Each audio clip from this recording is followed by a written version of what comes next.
La noche que entregaron al Señor Jesucristo,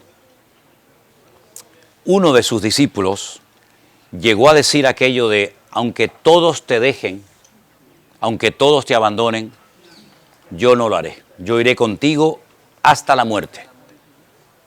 Primer error. Menospreciar a los demás.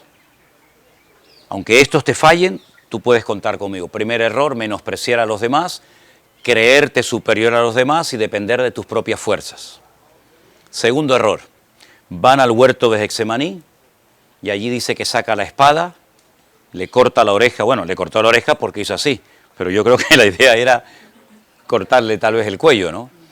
El Señor le dice, guarda tu espada, porque el que a espada mata, a espada muere. Defender con armas carnales la figura del Señor Jesucristo. Segundo error. Las armas de nuestra milicia no son carnales, sino poderosas en Dios para la destrucción de fortalezas. Tercer error. Seguir al Señor de lejos. Le seguía, pero de lejos. Cuarto error. Calentarse en el fuego ajeno, fuego de los romanos. ¿Se dan cuenta cómo va todo un proceso? Una cosa te lleva a otra, una cosa te lleva a otra. Quinto y definitivo y fatal error, negar al Señor Jesucristo, decir, no le conozco, no sé quién es, aunque la forma de hablar le delataba, tú eres uno de ellos porque hablas como ellos, pero negó en 3 ocasiones, reiterando que él no conocía al Maestro. Dice después que se cruzaron las miradas. Miren las veces que Jesús miró a alguien. Es una tarea que les dejo. Cada vez que Jesús miraba a alguien, algo ocurría. En este caso dice que Jesús lo miró y Pedro salió fuera y lloró amargamente. Pero se desconectó, igual que Adán. Se desconectó después de haber visto milagros, después de haber caminado por encima de las aguas, después de haber caminado con el Señor 3 largos años de su vida, niega al Señor. 72 horas más tarde, el Señor Jesucristo, como todos sabemos, resucitó de la tumba y María Magdalena, hemos pasado recientemente por su pueblo, Magdala, recibe un encargo. Dile a mis discípulos, coma, y a Pedro, ¿os dais cuenta de ese detalle en los evangelios? Dile a mis discípulos y a Pedro, ya no es discípulo, ya no quiere ser de los míos, pero dile también a él que suban a Galilea. Cuando llegan aquí, probablemente era en este mismo lugar, ¿verdad? No lo podemos saber con exactitud, pero es el lugar que tradicionalmente se acepta como el lugar donde estuvo el Señor. Llega el Señor a la orilla, se los encuentra pescando, no lo reconocen, ¿vale? Y entonces les hace unas preguntas. ¿Habéis pescado algo? Y la respuesta fue, nada. Toda la noche. Lo hemos intentado, por decirlo de alguna manera, parafraseando el texto, y no hemos pescado nada. Y ahí nos detenemos y pensamos, ¿toda la noche habéis dicho? Yo les pedí hace unos días que oraran conmigo 1 hora y se quedaron dormidos. Y ahora vengo aquí y me los encuentro que llevan toda la noche sin resultados y no les ha entrado sueño. Qué curioso, ¿no? Conocen cristianos que para el Señor siempre están cansados, no tienen tiempo, pero para sus negocios siempre tienen tiempo y no se cansan. ¿Conocen alguno así? Bueno, en vuestros países no pasa eso porque ustedes están en otro nivel espiritual. Nosotros los españoles que somos todo carne, ¿verdad? ¿Qué les parece? Bueno, llegan a la orilla y el Señor ya les tenía preparado el desayuno y ahí empieza una restauración muy interesante, sobre todo centrado en la figura de Pedro, cuando después de haber comido, después de haber contado los peces, 153 grandes peces, y ni aún así la red se rompía, el Señor se le queda mirando a Pedro y le pregunta algo que el Señor sabía perfectamente la respuesta, pero es una forma de confrontarlo, ¿no? De confrontarlo con su cruda realidad. Pedro, ¿tú me amas? En el castellano no se aprecia, pero en el texto griego dice, Pedro, tú me agapeas. Hay varias palabras en griego para el amor y el Señor le está diciendo, tú me agapeas, y Pedro le responde en griego, yo te fileo.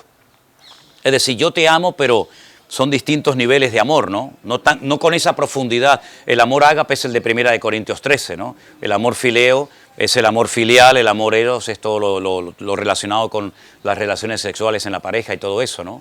La segunda vez el Señor le vuelve a preguntar lo mismo: Pedro, tú me agapeas, es decir, tú me amas como yo te amo a ti, y Pedro le responde: yo te fileo, si no me pidas ese amor porque no soy capaz de dártelo. A la tercera vez Pedro entra, se le enciende la lamparita y entonces es cuando él dice: Señor, tú lo sabes todo. Yo no te puedo amar con ese amor porque lo dije allí el otro día y mira lo que hice. Entonces ahora no te voy a decir yo te agapeo también porque entonces otra vez voy a meter la pata, ¿no? Entonces es cuando el Señor le demuestra que necesita restauración en su vida. Hermano, hay millones de cristianos que necesitan ser restaurados. Ya son salvos, ya sus nombres están escritos en el libro de la vida, pero necesitan ser restaurados en sus emociones, en sus recuerdos, en sus heridas que están abiertas. Fíjense qué curioso que en Jerusalén, antes de venir aquí, el Señor dice que les enseñó sus manos, sus pies y su costado. No estaban ahí sangrando, borbotones de sangre, sino que le enseñó sus manos, sus pies y su costado. Eran heridas que milagrosamente habían cicatrizado. Eran heridas, pero estaban cicatrizadas. Sufriremos heridas en las iglesias, con los hermanos, con los pastores, con todo lo que ustedes quieran, pero no puedes tener toda la vida una herida abierta, porque te puede matar una herida abierta, se cangrena, se infecta.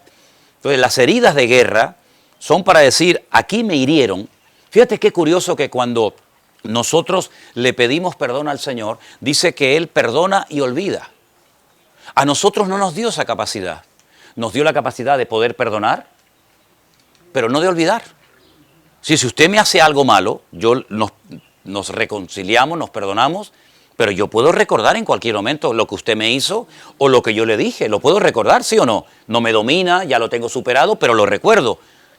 Para que nos demos cuenta de que las heridas no nos pueden dominar, sino que con la restauración con la que hemos sido, con la consolación con la que hemos sido consolados, podamos después consolar y restaurar a otros hermanos.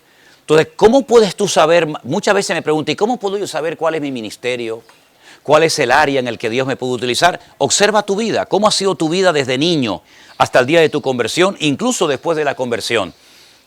¿Qué experiencias se han repetido? El que ha estado en drogas, en prostitución, en cárceles, en guerras, en fin, cada uno tiene su historia.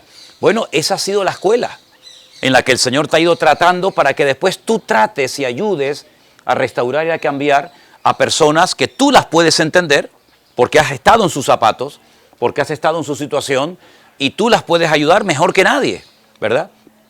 Entonces el Señor fue herido y ahora viene a curar a un herido. Un herido que sabe que se ha desconectado, pero me dará el Señor otra oportunidad. ¿Contará todavía el Señor conmigo después de la que he liado en Jerusalén, que le he dicho públicamente a la gente que no lo conozco? Bueno, el Señor le dio otra oportunidad y le dijo: apacienta mis ovejas. No es que lo está nombrando papa, sino que le está diciendo: vuelvo a ponerte en primera línea, vuelvo otra vez a contar contigo, vuelvo otra vez a ponerte bajo mi cobertura y con la responsabilidad de atender a la gente, porque fíjate, si el Señor lo restaura, pero no le vuelve a dar la oportunidad de poder ser usado por Él, pues se hubiera quedado ahí cojo, ¿no? Algo faltaría. Y al final el Señor le da una bendición tremenda y le revela cómo va a morir. Dice: y esto dijo dando a entender con qué muerte, con qué tipo de muerte había de glorificar a Dios. Toda esta historia está en Juan capítulo 21. La tienen en sus Biblias sin ningún problema. Entonces, ahí no interviene ningún otro discípulo, sino es una conversación entre Pedro y el Señor, donde Él está restaurando, ¿verdad? Dice: cuando eras joven, te ceñías a ti mismo. Ibas a donde querías, mas cuando seas viejo, extenderás tus manos, te ceñirá otro, dice, y dando a entender con qué tipo de muerte iba a glorificar al Señor. Si esa fue la guinda del pastel. Pedro sabemos que murió probablemente en Roma, crucificado, pero en el momento de la crucifixión él pidió que le pusieran la cabeza para abajo, los pies para arriba, porque no se consideraba digno de morir como su maestro, ¿verdad? Ahí estaba Juan, y entonces, claro, Pedro ante todo aquello le dice: bueno, ¿y no le vas a decir nada? Y el Señor le dice: déjalo, yo quiero que él quede hasta que yo venga. Y dice el pasaje bíblico, y se corrió entre los discípulos que él nunca iba a morir. Y Juan aclara y dice, no me dijo que no iba a morir, sino que yo iba a quedar hasta que él viniera, cosa que vio en visión en Patmos cuando tenía 100 años, ¿no? Entonces, hermanos, no sé si en esta mañana hay alguno entre nosotros que necesita en algún área de su vida ser restaurado por el Señor. Ese Señor que restauró aquí en estas aguas al apóstol Pedro, también te puede restaurar a ti. Puede restaurar tu amor en tu pareja, puede restaurar el amor que has perdido hacia un hijo o el hijo hacia ti. Puede restaurar absolutamente todas y cada una de las áreas de tu vida. Pero si no eres restaurado, no vas a poder ser usado. Olvídate eso. Hay gente que se camufla, se parapeta detrás del ministerio para ocultar sus heridas, para sentirse realizado en la vida. Y el ministerio no es como una plataforma donde yo me escondo de mis heridas, de mis traumas de la infancia, y ahí me siento respaldado, querido y apoyado, pero nadie sabe lo que yo en el fondo tengo, pero uso el ministerio como una pantalla, ¿verdad? Y la utilizo. No, el ministerio no es para eso. Repito, si no eres restaurado, no vas a poder ser usado. Por eso hay personas que luego en su vida ministerial o particular o privada reproducen sus problemas y sus defectos, porque la Biblia nos enseña, no así con estas palabras, pero sí podemos ver la enseñanza, que no solamente los seres humanos tenemos la capacidad de reproducir nuestra genética en la próxima generación, sino que también reproducimos y plasmamos en la gente nuestra parte espiritual. Y les voy a poner 2 ejemplos. La Biblia dice que cuando Moisés estaba en el desierto, estaba muy ocupado tratando de atender al mayor número posible de personas, desde la mañana hasta bien entrada la noche. Por allí apareció un día su suegro, Jetro, un hombre que recibe 5 nombres diferentes en la Biblia. Uno de ellos, Jetro, ¿no? Y llegó y le dice a Moisés, lo que haces no está bien.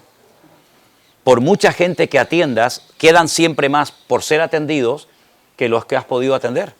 Entonces le enseña a delegar. Nadie le había enseñado ese área a Moisés. Estamos hablando de Moisés, ¿eh? No estamos hablando de un chiquito que apareció por la calle, de Moisés. Tienes que aprender a delegar. Moisés, que era el hombre más manso de la tierra, se dejó tratar. Lo que hablábamos hace un ratito allí, ¿se acuerdan? Eso es un manso, el que se deja moldear, el que se deja asesorar, el que se deja tratar. Y dijo, bueno, ¿cómo hago? Escoge a 70 varones, vete al tabernáculo, al Mishkan, vete al tabernáculo de reunión, y allí Dios tomará de tu espíritu y se lo pondrá a ellos. Si no eran 70 para competir, a ver quién predica mejor, quién canta mejor, quién tiene más gente. No era para eso. Era para complementar el ministerio de Moisés, porque el Señor siempre pondrá en el camino a alguien para poder complementarte y para poder cumplir lo que Dios tiene para tu vida. José sin Faraón no era nada. Dios tuvo que poner a un faraón en la vida de José para poder ver sus sueños cumplidos. Dios puso a un Goliat en el camino del joven David para poder llegar a ser lo que fue. Si Dios siempre va a poner a alguien para complementarte. Le puso a un Elías al lado de un Eliseo, le puso a Moisés al lado de un Josué, etcétera, etcétera. También el enemigo va a imitar esto y te va a meter en el camino gente que no envía al Señor, sino que envía a lo mejor Él para hacerte tropezar. Ahí la experiencia y el discernimiento espiritual, ¿vale? Ahora bien, Pedro, una vez que es restaurado, llegó a ser una tremenda bendición. Y seguramente él también ayudó a otras personas que habían fracasado, que habían pecado, que se habían desconectado del Señor. Pero él los podía entender mejor que nadie, porque lo que Pedro hizo fue apostatar. Eso es la apostasía. Es dar marcha atrás. Un inconverso no puede ser nunca ser un apóstata. ¿Apostatar de qué? ¿Renegar de qué si nunca fuiste salvo? El apóstata es el que un día fue iluminado, gustó del don celestial, estoy hablando según el libro de Hebreos, y dio marcha atrás y pisoteó la sangre de Jesús. Entonces, claro, ese es un camino muy peligroso porque eso te lleva a la destrucción total, ¿no? Entonces, hermanos, dejemos que el Señor restaure, si tiene que ser restaurada, cualquier área de tu vida. Porque hay 21 enfermedades del alma en la Biblia. No hablo de enfermedades físicas, hablo de enfermedades del alma, de las emociones, de los sentimientos, de los recuerdos, que los psicólogos lo llaman trauma, lo llaman, en fin, muchas cosas. Hay momentos que la Biblia los llama ataduras, Por ejemplo, la mujer de la sinagoga no estaba endemoniada, pero estaba atada. Esta es una hija de Abraham, que Satanás ha atado, no ha poseído. El creyente no puede ser poseído por espíritus malignos, pero sí te puede atar, sí te puede complicar la vida. Es como Mefiboset. Mefiboset se cayó de niño y quedó tocado para toda su vida, quedó lisiado. De aquí para abajo no caminaba, de aquí para arriba lo veía sentado y estaba perfecto, pero en cuanto se levantaba, se caía, no podía caminar. Espiritualmente hablando, el diablo es un experto en que te quedes lisiado para toda tu vida. Gloria a Dios que hubo un David que le dijo, vente, siéntate a mi mesa y yo te cuidaré, yo te protegeré. Hoy en día tenemos al Rey de Reyes y Señor de los Señores, que restaura nuestra vida, que nos hace sentar con Él en la mesa para tener comunión nosotros con Él y Él con nosotros. Así que oramos en esta mañana. Cierra tus ojos, hermano. Deja que el Señor en estos días, en este lugar tan bonito, el Señor comience a iluminar áreas recónditas de tu alma y comience a traer esas cosas que tú dices, Dios mío, esto nunca se lo he contado a nadie, esto no lo sabe nadie, pero yo sé que en ese área tú tienes que tocar y restaurar mi vida. Y a veces estamos muy acostumbrados a hablar y hablar y hablar y hablar. ¿Y cuánto nos cuesta estar en silencio en la presencia del Señor, verdad? Guardemos unos instantes silencio ante la presencia de Dios. Porque en el silencio Dios también habla a tu alma y a tu corazón. Aleluya, Jesús. Gracias, Señor. Gloria a Dios.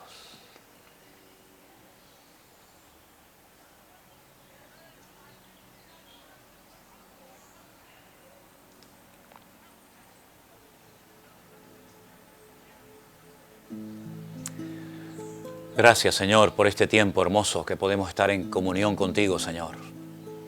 Gracias porque tú eres un Dios que salvas y restauras. Y te pido, Señor, que restaures todo lo que tenga que ser restaurado en este tiempo. Para que cuando retornemos a nuestros países, a nuestros hogares, esa obra que solamente tú puedes hacer haya sido realizada por ti, Señor. Obra en nosotros conforme a tu voluntad y conforme a la verdadera necesidad que cada uno de nosotros podamos tener. Nos rendimos a ti, soberano Dios del cielo, y oramos para que tú, Señor, hagas una obra perfecta y para que nunca más volvamos a ser dominados, arrastrados o seducidos por cosas que no son de tu agrado. Glorifícate tú, Señor. Manifiéstate tú, Señor, en estos días, en nuestras vidas. Toma el control total de nuestras vidas y haz una obra hermosa y duradera en cada uno de nosotros. Te damos gracias, Señor, en el nombre de tu amado Hijo Jesús. Amén. Amén. Gloria a Dios. Gloria a Dios.